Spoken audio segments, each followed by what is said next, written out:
me being persistent, I filled out 100 applications. No way. 100 applications. I sent my film every single day to the same address at Purdue, and then I would call every single day. I was definitely scared. Yeah. I was definitely scared, but also something, I just had a gut feeling, like some kind of intuition that told me like, hey, something is gonna work. Like something is going to work. And so luckily it did, because now I'm a risk taker. Hey everybody, welcome back to the Imported Podcast. Today on the podcast we have Corey Chapman. Corey is a strength and conditioning coach here in Germany. Him and I were teammates on the Unicorns for 1 year in 2021. That's how we got to know each other. He is now working with the Stuttgart Surge in a similar capacity that I am, so we are also spending a lot of time together this year. But this podcast was the first time him and I got to sit down and talk for an extended period of time, and I learned about his story, which I did not know before. Basically, his story of how he ended up coming to Germany and how he ended up staying here in Germany and now working in Germany as an American. So he's got a very interesting and unique story that I think you guys will enjoy. I won't spoil it here. I'll let him tell it. So without further ado, Corey Chapman. All right. We have got Corey Chapman on the podcast, on the Imported Podcast, coming in from Stuttgart. Appreciate you coming on the show, man. Thanks for having me, man. Yeah, man. So, Corey, you and I got to know each other a couple years. Was it 2021 or 2019? Yeah, basically 2021 when we got to be teammates on the Unicorns. But you are also from the United States. Another guy that came from the United States, ended up out here in Germany. Can you give me your backstory with football in life and how you ended up in Germany? Okay, so backstory with football. So I started playing it when I was 9 years old, really. So I think like pretty much most of the Americans started really young. But funny story, I actually hated football. Really? I hated it. I absolutely hated football. What position were you playing? Well, we had a stripe system. Okay. So depending on how heavy you were, and I was always like a chubbier kid. Yeah. So I could only play O-line, D-line. So I was a center and a nose guard. Yeah, we had that system too. It was like one stripe, two stripe, or like, okay. So the three striper pretty much my entire, all the way up until high school. So I could only play O-line, D-line. Oh yeah, that sucks. Okay, so this is your first introduction to football. And I like I said, I hated it. I was a basketball kid. Yeah. So I feel like every coach I had going up into high school was just like unnecessarily like hard on the players. Yeah. Maybe it was just me, but I remember my first coach, Coach Arnett. He was like a former NFL guy. Okay. But not just the NFL guy, like the old school NFL, like, and not just the old school NFL, but like Oakland Raiders. Shit. So this is like the hardest of the hard asses of like football. Yep. And I remember that was my first year. Like I said, I was a chubby kid. I was one of those kids that had my glasses on underneath my helmet. Oh, yo, Corey. Oh, man. And I feel like he was always making us run. Yeah. Like anytime we messed up, he had this thing of like, he would say, hit the fence and back. Yeah. And I feel like the fence was like 2 miles away and back. And I was always the last kid, always coming back. Like couldn't breathe. Like everybody's passing me. They're already on their way back as I'm still running to the fence. And that was like I said, my first intro to football, and I hated it. And I really just played just because I needed something to do until basketball season. Yeah. And my friends were playing too. So it wasn't until I got to high school that I actually enjoyed playing football. So were you just kind of just grinding it out to continue? Because like if you start at age 9 and even start at age 9 and hate it, even the fact that you made it to high school football to get yourself a chance to actually like it is kind of a big deal. Yeah, that was, when I got to like the 8th grade, I finally had a coach where I could tell that he saw a lot of potential in me. Yeah. And he would still push me, and that was kind of like a reoccurring thing for me, of like coaches that saw something in me that kind of pushed me. So like even then we would start every practice with a lap. Yeah. And again, this lap felt like it was around the whole city. But one day, I was always the last one, and one day he was like, all right, take your lap, but nobody passes Corey. And I was like, man, what are you doing here? But that was like the first time where I stopped thinking about like how much something sucked, because I had all these guys behind me. Right. And they had to run at my pace. So like that got me out of my head. And now I'm like, okay, well, now I gotta be a leader. I've got guys following me. So I stopped thinking about myself and how much it sucked, and really thought about everybody else. Like, let me keep the pace up. And I was like, okay, coach, I see what you did there. I see what you did. And that was like that was the 8th grade. And that was like the first time I was like, okay, I like football. I know I can be good at football. But even then I had like some high schools in our city recruit for like 8th graders. And I was getting recruited, and I was basically telling them like, hey, I'll come play football, but I'm going to go play college basketball. Mm-hmm. Like, that was always my goal. And, it wasn't until, like, my freshman year when I realized that, okay, I could be pretty good at football. And then were you playing D-line at this point? Mm-hmm. So? But I had moved out to defensive end. Okay. So I got out of nose guard, thank God. And, like, I got taller, kind of thinned out a little bit, and moved out to defensive end. Okay. So then talk me through how you ended up in playing football in college. Mm-hmm. Yeah. So I don't know. I kind of stopped growing, and then the whole dream of college basketball, because I grew up playing center my entire life. Oh shit! Yeah. So I was always the tallest kid, and then I kind of like stopped. I mean, I'm not short by any means, but stopped growing to the point where like now I'd have to in college probably play like a point guard or a shooting guard. I just didn't have those skills. So, and I also remember like freshman year, I was actually going to basketball practice, ran into the varsity head coach, or he actually ran into me, and he just looked up and was like, "Where have you been the last year?" I'm like, "Right here, coach, I'm a basketball player." But then like that, he kind of pushed me as well to like come out. And I didn't start on varsity until my senior year.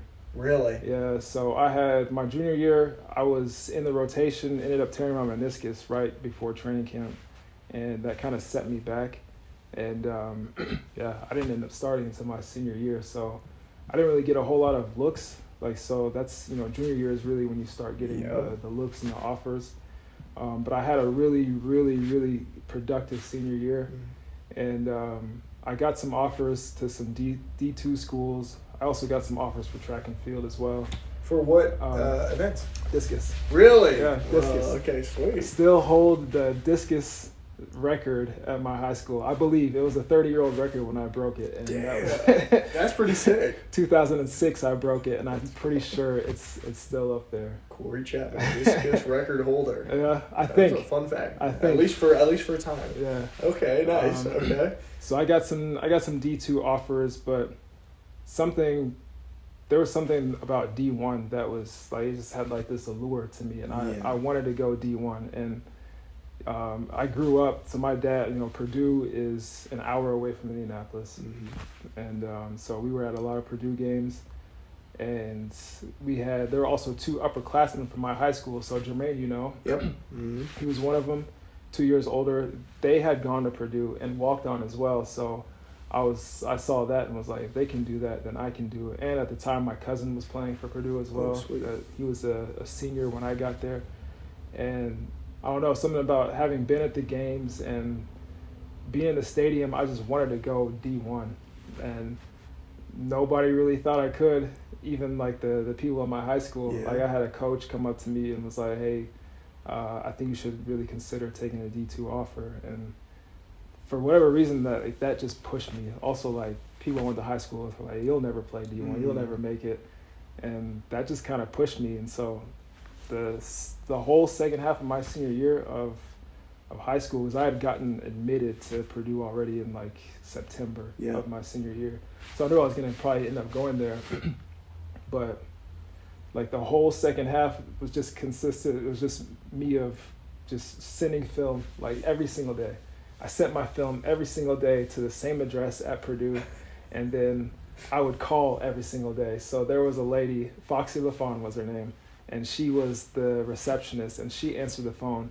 And it got to the point where I was like, I would call, and she was like, hey, Corey. And I was like, so did they get a chance to watch my film yet? And she was like, I'm passing it along. And finally, a coach called me back and was like, hey, we saw your film. We don't have any scholarship spots left, but we would like to offer you as to come on as like a preferred walk-on. Yeah. And yeah, that's what I did. Man, that is crazy. So this is also, what year is this? 2006. So you're sending like DVDs. Films? Yeah. I was sitting in the office with my coach, like, all right, let's put this clip in there, let's put that clip in there, and just sending like just hard like DVDs. Man, see, this is back in the day where you had to like really bootstrap your recruiting. If you weren't like a blue chip recruit that these colleges were like bend over backwards for you, you had to really bootstrap your recruiting. Because I had to do the same thing. I was like burning DVDs, trying to figure out. That's actually what first got me into filmmaking. Really? Is editing my football highlight tape and put it on a DVD. But yeah, back in those days when we didn't have like no Twitter, no huddle, like nothing. Just sending out hard copy DVDs. Dude, that's awesome how persistent you were though. Yeah. And how you ended up getting on the team. I wanted it, and like I said, I knew I could do it, but also the thing of like people telling me that I was too small or I'll never make it, like that pushed me even further because I wanted to just show them like, all right, we'll see. I'll be back in a year. We'll see. To be able to prove everybody wrong. Did you have I don't know, did that like you have this fire to kind of prove everybody wrong your whole life? Do you know when it started? I would say, I don't know, probably there, then? to be honest. Probably then. Something about that just kind of like just rubbed me the wrong way. These are like people that I've been in high school with for 4 years, and some of them I played with for 4 years, and now they're like, hey, I don't think you'll be able to make it. Some people were nice about it, like, hey, I don't know, like maybe you should try D2, and some people were just like straight up like, nah, you're too small. You won't make it. I mean, 'cause Purdue was Big Ten. Yes. So those D linemen and O linemen are huge. And I mean, I reported my freshman year at Purdue. I was like 210 pounds, something like that. So thin D linemen. It's not like their doubt came out of nowhere, but yeah, for whatever reason, that just like pushed me even more. Damn, dude, that is sick. That's like, I had no idea about this part of your story, and it's so cool to find this type of stuff out. It's like, I don't know if you saw the episode with Lewis Bach where he had like a really also like persistent way of getting himself to where he wanted to go, and it's just such a cool thing. Yeah. So that is awesome. Okay, so that is how you ended up at Purdue, and now a few years later you end up in Germany. Yeah. So how did that go down? It actually had nothing to do with football. Really? No. Oh, shit. I just wanted to get out of Indiana. Really? I've been there for 5 years, been at Purdue for 5 years, and I mean, I love Purdue. I love campus, but you know how it is. You get sick of it's like the same routine for 5 years. Yep. Same bars and clubs, and like you're doing the same thing for 5 years. And at one point I was like, you know what? I'm just going to go to California and just try to make it. Which I'm glad I didn't do. Yeah. Because I don't like waiting tables, and I don't like. I know I had a few friends that had tried that, and they were right back in Indiana. Yeah. Like months later. That's brutal. But I had seen a commercial for Adidas. Yeah. And something about the commercial just kind of like, it was like, at the time they had a lot of like musicians, they had artists, so it was like B.O.B. was in the commercial. Then they would flash to like Messi. Then they would flash like Derrick Rose, and I was like, man, there's something about this company just, I don't know, it just drew me in. So another case of me being persistent, I filled out 100 applications. No way. 100 applications, and at that time I was just filling out, there was like senior project manager. I'm a senior in college. I'm like, you know what? Let me just try it. Maybe there's a chance. Maybe there's a chance that they're like, you know what? Let's try something new. Yep. But I was applying for internships and this was at the headquarters in Nuremberg. Yep. So, okay.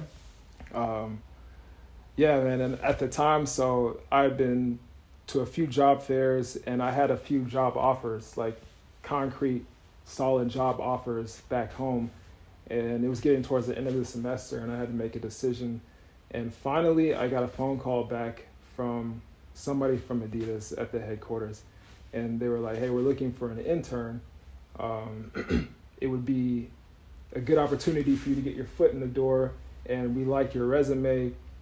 and this was a phone interview, and he was like, well, I mean, it's just an intern position, so we can't afford to fly you out for an interview. Yeah. Are you by chance going to be in Germany within the next month? And I was like, yeah, I'm actually going to be there at the end of May. And I bought a ticket to get out there. And so I told like these other job offers, like, hey, you know, I'm going to take a trip after graduation, but I'll try to make my decision within the next month or so. And I basically had them kind of just waiting. And the guy from Adidas told me, hey, when you get to Germany, when you land, just send me an email, and we'll figure out a meeting time. Yeah.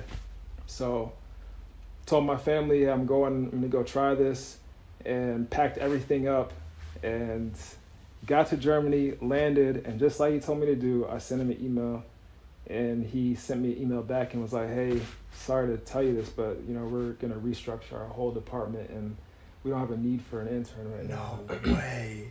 But he was like, I know a few colleagues here that they may need an intern. I'll try to set some interviews up for you. And he set one up for me. I went to Nuremberg and talked to the guy. And I told him, like, hey, I don't want to put any pressure on you, but I've got these job offers back home. I had a round trip ticket, and I kind of need to get things going a little bit quicker. And he was like, oh, no problem. I'll let you know as soon as I know something. Time goes by, nothing.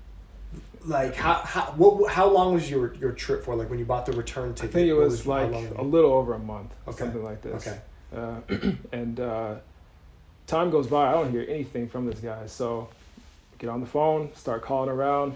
Finally got in touch with somebody that worked in his department, and they're like, oh, we filled that position a couple of weeks ago.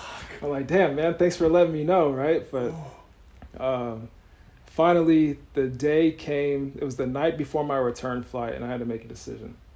Am I going to go back home and take one of these job offers and just live that'd be the normal thing to do after college, or am I going to try to stay here and make it work? And it was a hard decision, but the next day I just didn't go to my flight. Just didn't go? Didn't show up, no. Where were you staying at this time? I was in Stuttgart, so I was just staying around. Yeah. I used the money that I had. I had like $500 to my name or something from graduation money. And dude, this is crazy. Yeah. What the hell? I did not know this at all. Yeah, and so I didn't go to my flight. That was nerve-wracking as hell. Yeah, so you're just basically betting like, all right, because you're probably running out of money at this point. Nothing. But lo and behold, the next day, I get an email. From Adidas? Mm-hmm. No way. From a department. It was my coach. So it was like at the time the competitor to Nike Plus. Yep.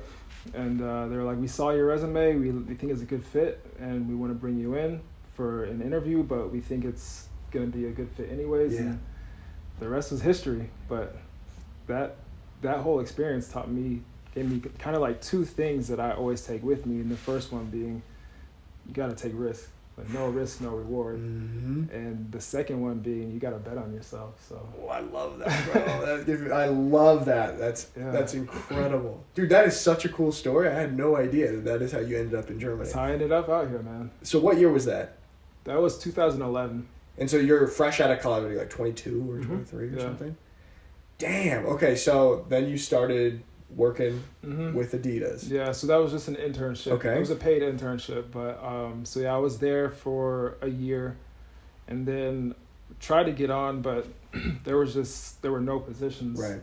So I know that people in my department were really pushing to get me into a full-time position, but it just didn't work out. And so I had my apartment in Nuremberg, and I didn't have anything to do. So that's when I took my German course. Yeah. Like this extensive German course. It was every day for a month for like 4 hours a day. And then I don't know who. So when I was at Adidas, there was a guy working there from Wisconsin. Okay. And he's a big football fan, so he was pumping a lot of money into the Rams in Nuremberg. So he actually got me out there a couple of times to help coach, and that's what kind of turned me on to football in Germany, because I didn't know that there was football like that out here. Yeah, me neither. Then I got to doing some research, and I saw that there was a team in Stuttgart, and so I reached out to him. I showed up to their tryout. Yeah. I showed up to their tryout and just went through everything like everybody else. And at some point, somebody was like, "Where are you from?" Yeah. It's like, I played at Purdue. They're like, "Purdue? What are you doing here?" And that was that, man. Dude, you like have such a backdoor, like such a unique path to this world. Yeah. Man, that is so great. I feel like I have a lot of questions about this. Yeah. All right, so when you're what do you think is gonna happen when you're in this position of just like not deciding not to go home and just thinking like, all right, what do you thinking is going to happen during this time period? Or did you feel so confident? That's what I guess I want to say. Did you feel confident that you're just like, I know it's going to work out, I know I'm going to figure it out, or were you scared? I was definitely scared. Yeah. I was definitely scared, but also I just had a gut feeling, like some kind of intuition that told me like, hey, something is going to work. Like something is going to work. And like I said, luckily it did, because I'm a risk taker. Yes, man. I'm a risk taker. I love that, because I'm a risk taker as well. Yeah. Like I have kind of I didn't get recruited. I didn't play till my senior year in high school as well. Didn't get recruited to like the schools that I wanted to, and it was like April of senior year, and I was like Googling, okay, 5th year of high school. How do I do 5th year of high school? And I figured out about this thing. I'm from the West Coast, from Oregon. I figured out about this thing called a post-grad year on the East Coast, where you can basically get a 5th year of high school. And I like pitched the idea to my parents. I'm like, yeah, okay, that's cool, but it's $50,000 a year. But like I applied and ended up getting a scholarship for it, so I ended up getting out there, just not knowing anything about it, like similar to your situation, just kind of taking the chance and feeling like something's gonna work out. And then it gave me an extra year of football, and I got recruited how I wanted to and stuff. But that's such a good lesson. Is like you got to take risks and you got to bet on yourself. Like no one else is gonna bet on you the way that you are gonna bet on yourself.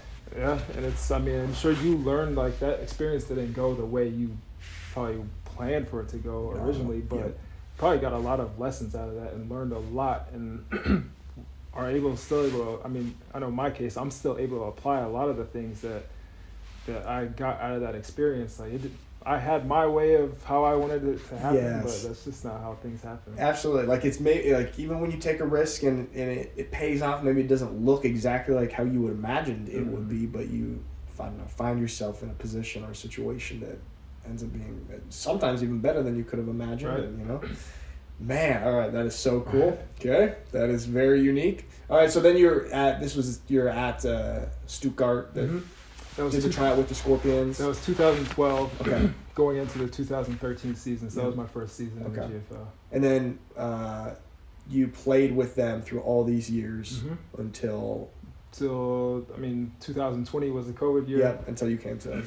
So 2021 finally made my way over to you. Why did you end up coming to Schwäbisch Hall? Because for those who don't know, the Stuttgart Scorpions, Schwäbisch Hall Unicorns, it's like the closest thing to a derby that we had in the GFL, and kind of enemies. Well, how'd you end up coming to the Unicorns? That's when I first got to Stuttgart, they were like, hey, so we're the Scorpions. This is where we practice. This is where we play. Oh, by the way, we hate Schwäbisch Hall. Yeah. And I was like, why, y'all? Okay. That was a funny story. In 2013, so like going into the season, it was still in the winter, so probably sometime around January, February. Okay. Somebody in Stuttgart was like, hey, there's another football team not too far from here, the Schwäbisch Hall Unicorns. And I was like, interesting. And they knew somebody who knew somebody who knew somebody. Like I can see if you can go practice with them one time if you want to, because I hadn't signed yet with Stuttgart. I hadn't signed anything, and so I was actually out of practice in 2013 from the Unicorns. Really? Yeah. At that field up? No, I was in the gym. It was in the gym? Yeah. Wow. Were there any guys on? I guess who would be there? Maybe like that we ended up playing with in 2021. Maybe like Gary Yeager was there or something. He might have been there. The only person that I really talked to was Ziggy, and he was like, at the end of practice, he was like, hey, think you're a good player, but we've already got somebody coming in. Yeah. But he told me like there is a possibility that they could get their dual citizenship. And then I don't know. I wasn't too sure about that, and then driving home, I was like, "Damn, man, this is far as hell." Yeah. I was like, I don't know if I can do this, but Yeah, you needed 7 or 8 more years to be able to do that, Yeah. I guess. yeah. But, Wow, that's crazy. You were out of practice back in the day. Then. Yeah. Okay. Yeah, it was close. It was Yeah. a close call, man. Yep. Who knows what would have happened if I would have come Yeah, in that's true. That's crazy. in 2013. Okay, so then you end up coming in 2021 after the COVID year. Who was your contact? Did you talk with Jordan? Jordan. Yeah. How'd that So go down? at the time, Mario was still with Hall. Yeah. And Mario, I knew because he came over from Stuttgart. Mm-hmm. So it's funny because he came to where I was working. Going into that year, he came to where I was working and he brought like donuts and like sweet potato casserole, and I was like, I don't know, something's up. What's going on? Sure enough, not too long after that, I got a message from Jordan. He's like, "All right, Corey, so I'm gonna try." Yeah. Because we had actually been in contact in 2020, Really? before the Yeah, COVID before season. COVID? Yeah. And I decided to stay in Stuttgart. That was before everything got shut down. Yeah. And then we got back in contact in 21. And as also again, I originally thought like, no, I can't make that drive. And at the time, Stuttgart football was going through some issues. Yeah. That was also the birth of the ELF. And there was like one particular incident, and I remember like I was in the gym, I got a message on Spond, and I was like, you know what? Let me call Jordan. I called Jordan right away. I was like, hey, I'm in. Yeah. Let's talk. What went down on the instant? Can you share, or is it? It was just, I mean, there's a lot of politics. So Yeah, I mean, like, okay. so for some people may know, like Stuttgart Scorpions kind of split up into the Stuttgart Surge at Yeah. the time, and it was really ugly. Mm-hmm. It got really ugly, and both sides were kind of pushing and pulling and trying to get certain people involved, and it was just, I just saw, like, I didn't think it was going anywhere good for the time being. So, and I knew I was coming towards the end of my career. Right. And actually one of our teammates, who's also now at Surge as well, Thomas Frach, Mm-hmm. he came from Stuttgart. So I played with him until the 2015 season. And I remember him telling me back in like 2016, like, hey, Corey, before you finish your career, you have to play at least one season in Schwäbisch. Really? Yeah, and that stuck with me. Wow. And so everything just kind of lined up. Talked to Jordan, talked to a few other guys. I mean, because, you know, having played in Stuttgart for 7 years, like, we see each other all the time. Guys, yeah. So, you know, I had been in contact with Devin already before that, with Brandon as well. Yeah. And I talked to these guys, and you know, Jordan is a hell of a recruiter. I'll Yes, give him he that. is. he can get people there. So, yeah, so that got me here. And I'm glad it did, man. That was 2021, and I remember when you came in, just like your presence was like really felt right away. You had like this very. This was before you became a father, but you had like a dad vibe almost, like kind of like a guy that people could look up to, and it was like very felt, and it was really nice to have. I remember that. So how was this season for you, 2021 with the Unicorns? How was that experience? It was fun, man. Yeah. I mean, first and foremost, we were winning, so winning is fun. Yes. Winning makes everything better, right? Yep. But yeah, it was fun. Like coming in, I was kind of not worried, but like I was trying to find my role because you know I had been a captain in Stuttgart for 7 years. So for every season I was there as a captain, and I knew, you know, me being a veteran guy coming into a new team, there was some expectations of me bringing some kind of leadership into the locker room and whatnot. And for me, it was kind of weird. Like, you had guys like yourself and Cody and Rudy and Simon, like, and Ale, like, so all you guys had already had established leaders. So I was like, man, I don't know where my role is as a leader. Yeah. And on top of that, I'm not the most vocal guy on the field. So that was kind of weird for me. That was new territory for me. Yeah, for sure. But I mean, yeah, it seemed like you found a perfect like role as a leader though. I think that you ended up really finding it and like having this positive impact on the team. And you know, when you're coming into a new team like that, like you said, like it never felt for anybody like stepping on somebody's toes or anything like that. It just fit so cohesively, and it just elevated everything. So that was really cool. So we had that 2021 season. This ended up being your last year of football, right? Yep. Going into retirement. And how was this decision to retire from football? What was the thought process, and how difficult was it for you?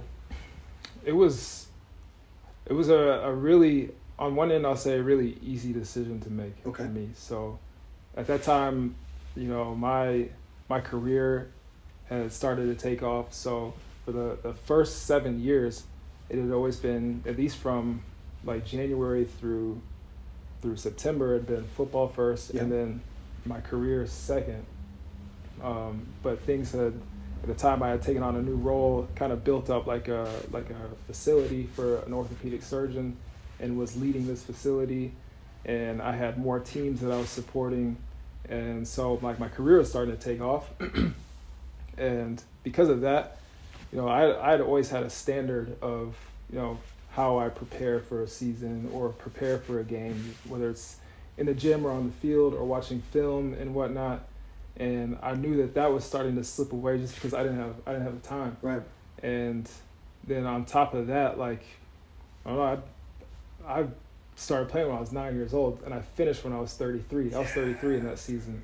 So, like, the thing I'd always loved about football was that whole process of preparation, especially, like, I love the off season. I love that grind. I love, like, trying to find a way to become a better player, even after all those seasons. I love practice. And I started to realize it was a thing of, like, not so much, oh, we got practice tonight, but it was more of like, damn, we got practice tonight. Like, I gotta go to practice tonight. Yeah. And I started to feel that. And I remember Reggie Wayne saying, like, when your will to play is bigger than your will to practice, then it's probably time to wow, that's good. To cut it off. And that's what I started to feel. Also things like, you know, in the locker room, I'd done that so many times. Right. And I was in the locker room before a game, like, just going through the motions of, all right, put my left shoe on, put my right shoe on, put my pads on, because I had my routine of, like, getting dressed. Yeah. And at some point I was like, I would be in the locker room, like, and I don't know if it was because of the drive or just because I was like, something was missing. I was like, I should be more amped up than I am right now. Right. Yeah. You know? And so from that perspective, the decision was easy to make. And also because, you know, my son was born towards the end of the 21 season, and also my wife has had to put up with a lot throughout the last seasons of, you know, our league, the summer league. Yeah. And so that means no vacation, really. If we do go somewhere, it's usually back home to the States for a little bit, and that's not really a vacation. And, you know, she had put up with so much, I wanted to try to start thinking of ways to give back to her a little bit. And I also wanted to be present as a father and as a husband. And so I knew, like, okay, it's probably time to move on a little bit. And I didn't know what moving on meant, you know. I think we hang on to it because we're going to miss it. But the thing is, you're going to miss it for the rest of your life, especially if you've been doing this for so long. For sure. You know?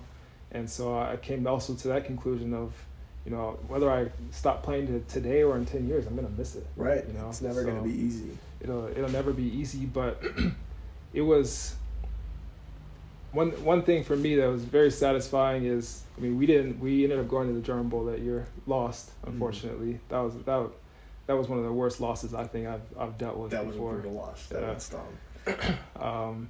But my biggest thing was always leave everything you have on the field. And that's one thing I preach to younger players is, at some point you're going to have to stop playing this game. Whether it's your choice or whatever it is, you're going to have to stop playing this game. And if you really love this game, you're going to have to, for the rest of your life, look in the mirror and be honest with yourself. Nobody else will know, but you'll always have to be honest with yourself and know that either I gave everything I had or I didn't give everything I had. Like, maybe I could have prepared a little bit harder in the off season, or maybe I could have ran full speed on that play or dove for that tackle. And, you know, I ended up getting hurt in the last game before the German Bowl. And I remember I got hurt, stood up. There's always like that thing when you get hurt on the football field, try to check. You do like a self-check, like, is this just like a nerve? Is this what's going on? I took a few steps and I realized like, okay, something's not right. So ended up being my leg was broken and I tore like 6 ligaments in my ankle. And I decided I finished the game. I didn't say anything to anybody. I just finished the game. That was in the fourth quarter. Finished the fourth quarter. And for me, that was me of everything I had to give, I left. Whether it was in that game or in my career, I know that I couldn't have done anything more. I couldn't have prepared any better. I couldn't have watched any more film or trained any harder, or like everything I had to give, I gave to the game. And now I know I can go forward in my life and honestly say that I did everything I could. Dude, that is, absolutely. Like that's how you can have peace with it, is knowing that you gave everything that you have and you didn't leave anything out there. There's no kind of wondering, just like you said, man, if I worked out a little harder, if I did a little more. And that's where, like, because you said we're going to miss it anyway. And you're going to have to find peace in some way. And this is a great thing to have, man. Okay, so you mentioned a little bit about your career was taking off during all of this time. Can you talk a little bit more about that and what that all entails? Yeah. So, I was able to finish my master's in sports science. So throughout the first 7 years, I've been, like I said, kind of on the side or behind football, working basically self-employed with athletes, doing strength and conditioning, really just trying to make my name in that field here. And at the time, so when we went into the 21 season, like I said, I had the opportunity to build a rehab facility for a surgeon. Before that, I was actually with VfB for 2 years, doing strength and conditioning there. But yeah, got the opportunity to build up that facility. And funny thing, I thought that was it. Like that was the thing I always wanted to do. It wasn't my gym, but he basically said like, hey, here's so much money, do whatever you do, just make sure it works. Yeah. And I always thought that was the thing that I wanted to do, and it was a great opportunity, and I learned a lot from it as well. But also something was missing. Yeah. But that took off, and actually, probably getting hurt was actually again didn't go the way I thought it would. But what that did is gave me a lot of time. I was at home with that injury. I was at home for 3 months. Yeah, that's a brutal injury. Yeah. Yeah. So, and then that 3 months, I found a mentor, and kind of went through like one of his courses, and also spent a lot of time talking to him, and that kind of like re-energized me, and I found again like the passion that I had for this field when I first started. So really just like I love research. I love getting into the research, reading studies, reading books, and just basically solving problems of, we've got an athlete, this is missing, this is what we need to do, how can we solve that problem? And I realized like this is the thing that I really love to do. So at that time I kind of made the decision to, again, take a risk. I ended up quitting my job. It wasn't until last November that I quit my job. Really? Now I'm doing consulting. So now I go to clubs and organizations, and I do a lot of continued education for their strength coaches. But also, there's cases where they say, we've got a rehab athlete and we have this problem, we can't seem to figure it out. And then I can get into my bag of research and experience, and now I can solve problems. So for me, it's like solving a puzzle sometimes. Man, that's so cool. Was this scary to quit the job? Hell yeah. Yeah? Especially now as a father. Oh yeah, now you have a child now too. Now as a father, like, I don't know, maybe 10 years ago it wouldn't have been no problem at all. Right. But now I'm a father, I've got responsibilities, and if it's not to scare anybody, but having a child is not cheap. Yeah. Having a child is not cheap at all. And again, like I talk to people like, how could you quit your job? This is a good job. I was getting paid. I was getting paid well. Mm-hmm. I had, to an extent, a lot of freedom to do what I wanted to do. And a lot of people are like, man, how could you quit your job? And it's just like, I got to stick to my guns, the things that got me here so far, which is take a risk and bet on yourself. And so that's what I did. I love it, man. And how's it going so far? How do you feel? It's good. What is it, a year in or so? About a year in. Yeah, okay. Yeah. So it's fun. Right now it's kind of like the building phase of just being in rooms, talking to people, trying to, again, get my name, not so much my name out there, but more so this concept, because it's still kind of a foreign concept of I'm a performance consultant. So right. I show up, I'm the guy that you call if you can't figure something out, or if you hire somebody, you want to get them on board really quickly. And that's still something new, but I love this whole aspect of, I gained so much experience in the first 10 years of doing this, and now I get to use my experience. And it's not so much a thing of, I still work hands-on with athletes and I still enjoy that, but I like being there to use my experience and my knowledge to solve problems. You mentioned earlier when you were like helping build up the facility that you learned many things during this process. Is there a couple things that stick out to you that you kind of took away as lessons in this process? I would say, one big lesson is, because I was in charge of hiring people, and I kind of learned there, it's not so much about what it is that you do. So I'm a strength coach. I can go to a team and be a strength coach, and that's what I get paid to do. That's why I'm there. That's why I'm there. But it's more so about how do you add value to wherever it is that you are outside of doing what you do. And that's one thing I realized when I was there is, in the hiring process, you're always trying to find how can this person add value outside of just being a strength coach or being a physical therapist. And that's one thing now, anywhere I go, any room, doesn't matter what it is and what setting, I'm always trying to figure out how can I add value. Right. Obviously, I'm here to be a strength coach. I'm here to work with athletes, but how can I add value? And, that's one thing, like, again, working with Surge, I'm there to be a strength and conditioning coach. But, I played football for long enough.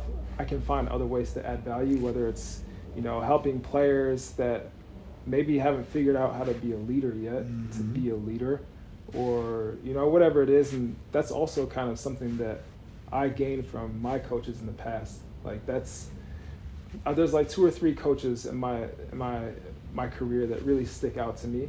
And those are the ones that added value to my life outside of just being a coach.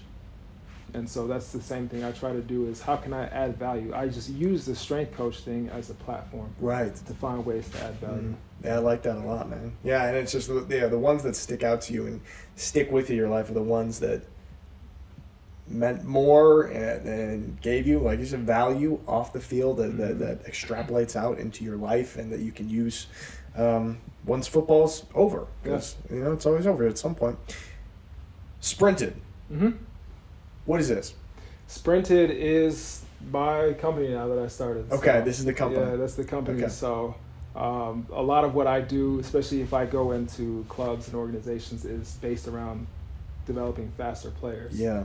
So, but that's the end goal. There's so many other things that we can do to help athletes get faster, but that's right now the thing that everybody wants is fast athletes. Speed. That's that's right. What do you think's the most what is the word? Like the biggest misconception when it comes to trying to become a faster athlete? That you can't teach it. That you can't teach speed. And that's something you'll hear a lot, and people can sit in a room and argue that all they want, but I am a firm believer that you can teach somebody to be fast. But that's just me being an athlete, having been a former athlete. Like, I'm a repetition monster. Right. If I want to learn something or get good at something, I get reps. Like, going back to like that whole thing of the off season being such a grind and me loving that process. That's what I love so much about it is, I would go into an off season, and this was towards the end of my career, and we have like everyday drills, like things that we do. So for me as a defensive end, getting out of my stance. Yep. And this is something I've been doing for forever, but I would still go into an off season saying, okay, my goal is to get 5,000 reps of stance and starts. Just because I know the power of repetition. And that's the same thing if we're teaching somebody to be fast. It's a skill. Obviously, some people are faster than others. Some people are genetically predispositioned to be faster than others, but you can still teach somebody to be fast, to run fast. I like that because, that's like that's almost a saying you hear, can't teach speed. And to hear that, like actually in certain respects you can, and it's like context matters. Yeah. So you can't teach like Olympic speed, like track sprinter speed. It's genetic. Yeah, that's true. They picked the right parents. Yeah. Right. But outside of that, like you can teach an offensive lineman to be faster on his pull. Right. Like those are all the things you can teach through repetition and feedback. Yeah, I think within football especially, there's like a lot of room for a lot for improvement with this, and like just make sure you don't have any like false steps, and there's just so much that you can do there. Okay, pivoting a little bit, you mentioned you became a father 2021. Yeah. How has this changed you? How old were you when you became a dad? 33. 33. Yeah. Okay, 33. Yeah. How has this experience changed you? In a few big ways, I would say the first thing, so at the time, that's when my football career ended. Yep. And I needed to find my role. So my son was born in August of 2021, and football season was over in September. I think it was October, September. When was it? Middle of October probably. Middle of okay, yeah. So I had to find my role as a father, but also I had to find my identity outside of being a football player. Yeah. That was a big thing. That's a whole thing. And that's not necessarily how I identified myself, but I mean, you know how it is, oh, hey, this is Nick, it's my cousin, he plays football. Yeah. Or, hey, this is my son's playing, he's a football player. And it's like years and years of this is like that becomes part of you. Yes. And, I had to first find my role as a father, first find my identity for myself, and that was a process. That was a big process. But then again, find my role as a father, and one thing that has kind of worked backwards, what do I want to be as a father and as a husband? I want to be present, both mentally and physically. So one of the things that changed the most was my evaluation of time. Yeah, okay. How I prioritize my time, and you also being self-employed, like you start really thinking about the things that you do, the opportunities that you take as well. So like 10 years ago when I first started, I took every job. Yeah. I even did a lot of stuff for free when I first started. But now it's like, especially you see this human being grow from here to here within 2 years. It's crazy. And it's like, man, that was the first time when I was really faced with the fact that I'm not going to be here forever. Right. You become mortal. That time is time you don't get back. So now I have a much easier time saying no to things. That's a great skill, and that's that's so important. I'm slowly finding that out as well. The importance of saying no and how valuable your time is and it becomes. It's tough when you're self-employed. Like you try to take every opportunity you can because you think you're gonna miss out on something, even if it doesn't necessarily pay. Yeah. The way that it should pay. And like I said, I'm sure you've done a lot of work for free. Yeah. And that's, that all comes back full circle. But yeah, like saying no is really tough being self-employed. Yes. You always think like I have to be doing something. I always have to be working. And that's one skill that I started to learn. I can't say that I've fully learned how to do it. So that was one thing, and then the next thing would probably just be my view of fatherhood. Mm-hmm. You know, so I grew up, or I'll say when I pictured being a father, I just thought of being like, you know, I've got to raise this, especially if it's a boy. I got to raise this boy to be a man. Yeah. Like, I got to be a little bit tough. I got to be a little bit hard. And my son got here, and it's like, I could give him 1,000 kisses. Yeah. And I'm just like, you know, that's my son. Like, I hug him, I kiss him, you know, and I try to be a little bit stern if need be, but it's, you know, it's my whole view of fatherhood and kind of perception of fatherhood also changed a little bit as well. Man, that's so cool. I remember when you became a dad, and we had a game recently after that, I think, and you had like a TFL, and we were all screaming, "That's Corey's got dad strength now." Yeah, man. He's got that dad strength. I remember that. That's so cool, man. But I love that about the time as well, and just how precious it is, especially once you have a child. Yeah. We haven't talked much about football in Europe. I'd like to get your thoughts on that, because the landscape of that has changed. I mean, you've been involved with football in Europe since 2013. Yeah. And now we've got the ELF. Both you and I are involved with the Stuttgart Surge, going to Milan this weekend. What are your thoughts on the European League of Football? I think it's a huge opportunity, a really big opportunity. And you can just see, like, you can feel the energy shifting. Yeah. Here in Europe, you know, I try to get tickets for the NFL game, and I think you could log on at like 12. I was like 12 and like 37 seconds. Okay.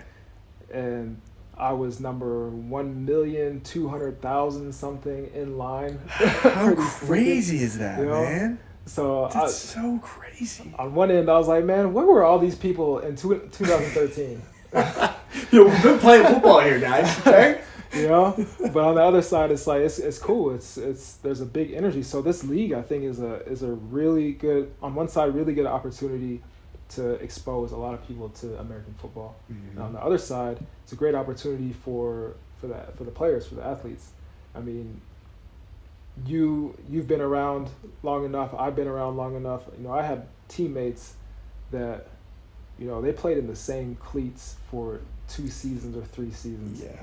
And me coming from D1, like, you know, I'm used to, like, if I need a new pair of cleats, just put my old ones on the counter, get a new pair. And, you know, you've got guys paying for their helmets, paying to go to training camp, paying to stay in a hotel the night before. And so I think I love that. That's the thing I love the most about this league, is seeing guys that really deserve it now have the opportunity to, even if it's just a little bit of money, make some money and at least come out on top, not finish the season being in debt or having spent more money than they got out of it, you know.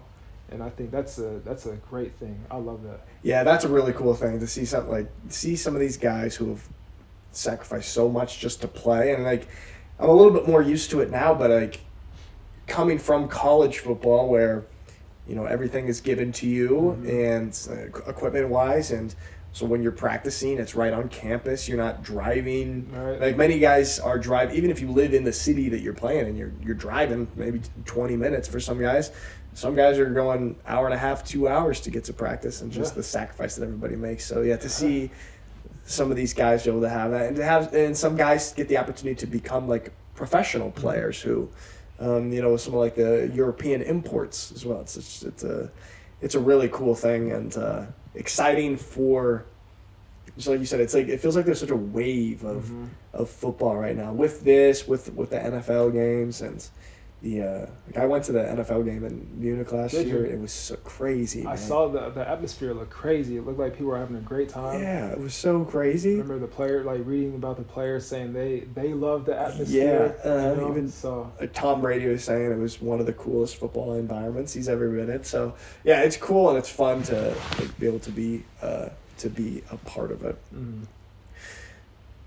Do you feel like you're working in a field that I think you love? Are you living the dream right now? I am. I would say I am. Yeah. mainly because, and that's, I mean, I would say that's also one thing that's kind of changed over the years, is what is my dream? What is my perception of the dream?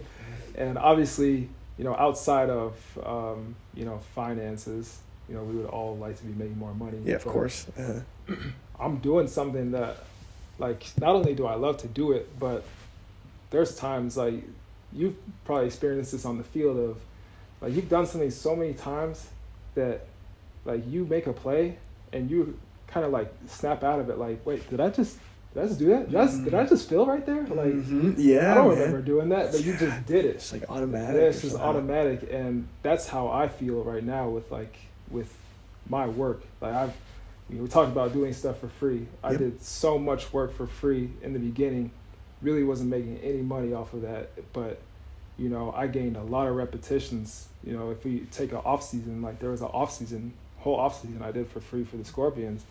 You know, if I saw 10 players regularly in the gym for, you know, 5 months, and we squatted 2 out of 3 days of the week, I saw probably about 12,000 repetitions of squats. So now I've got that in my mental Rolodex, and, you know, like, I can now, because of that, I can look at the bar. So sometimes we want to measure the bar speed and see how fast it's moving. I can usually look at it with my eyes and tell you if it's in the range that we need it to be. I can look at somebody, I can maybe take 2 reps and say, okay, this is what we need to fix, like this, and this. Or, you know, if I see somebody take the bar out of the rack, and let's say we have 8 reps, I can look at the first rep and be like, we're not going to get all 8 reps. Or I can, like, you know, these are things that, like, happen through repetition, and that's now where I am, where I feel like on one side I worked my ass off, on the other side I've just been blessed with a talent, and some things I can't explain really. Like, you know, I find a solution or program something around, you know, hurdle X and Y, and it's like, well, damn, how did I do that? Yeah. And it's just like, that's where I feel like you're like in the flow. You're like in the flow state. It's like blessed with, you know, a talent to be able to do this job. And, you know, that's one side of it. The other side is I'm still involved with football. That's the next thing.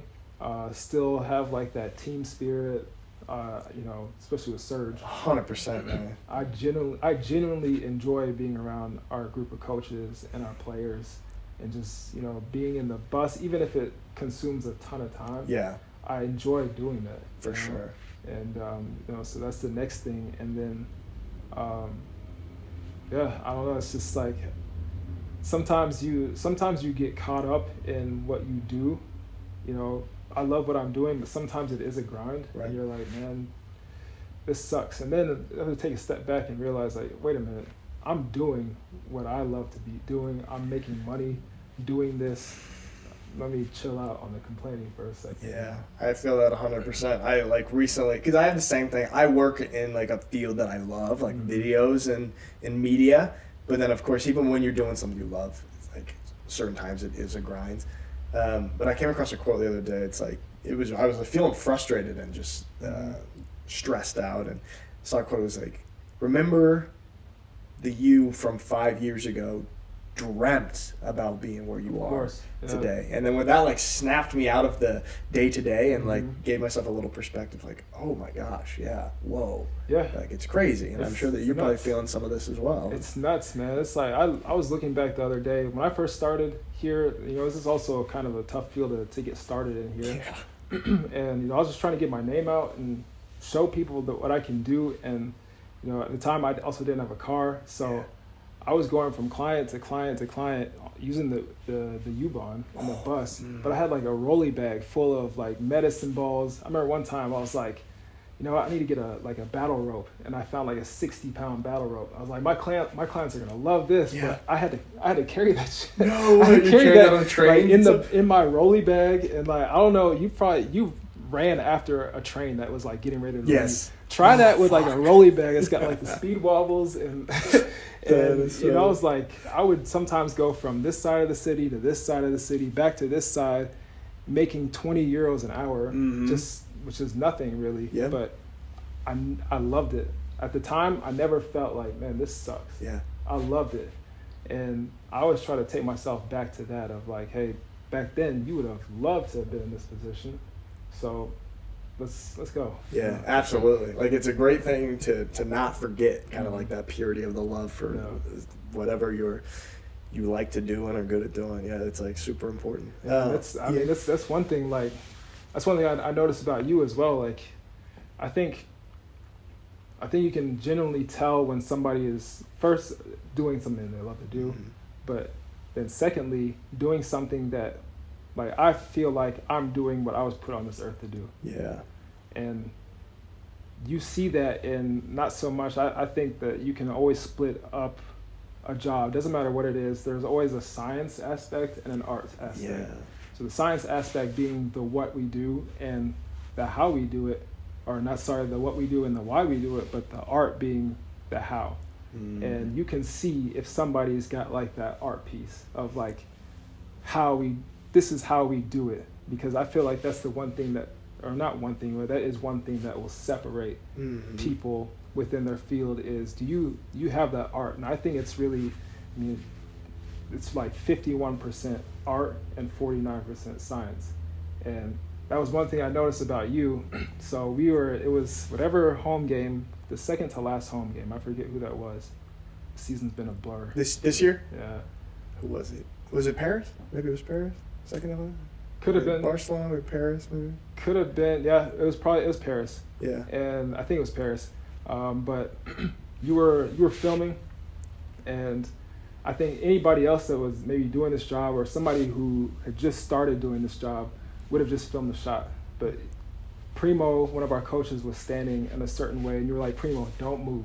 Like, don't move, because you could see the reflection in his glasses, and you're like, this is gonna be an awesome shot.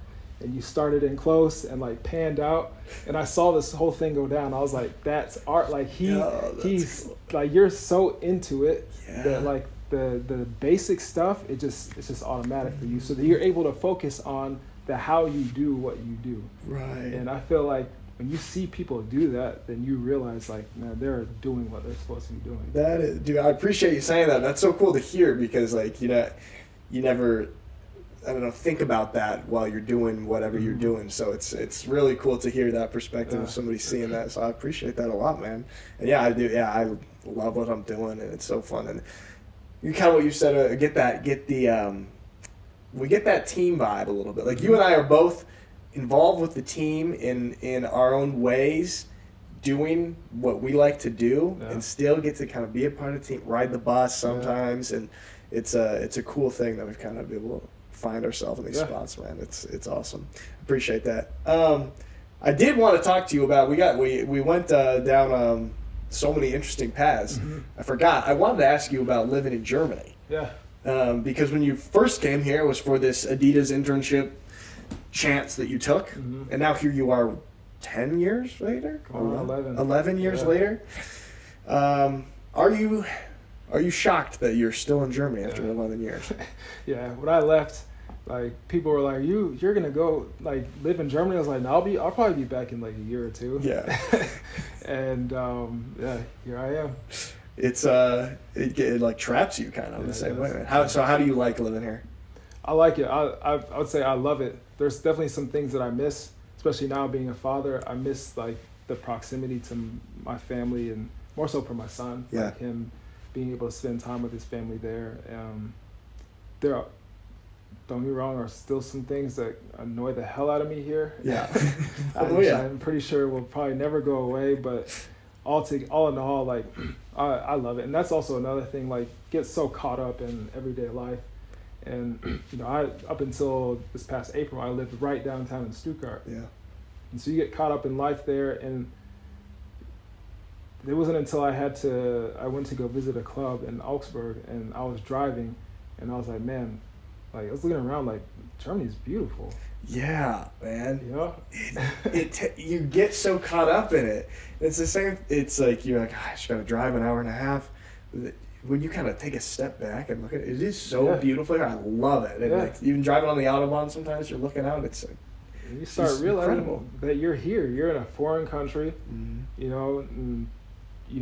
doing something in a foreign country, speaking the language and whatnot. And it's like, okay, it's actually pretty cool. Yeah. And, not to mention, we could drive 3 hours and be in a different country. I love that. I love hearing different languages all over the place, and so I mean, we're going to Italy this weekend. It's like it's so cool. Yeah. That's the fact that is so casual for us. Like some people dream about going to Italy their whole lives. Yeah. Like, oh yeah, we're going to Italy this weekend. Yeah. That like living here right in the middle of Europe is such a cool thing, man.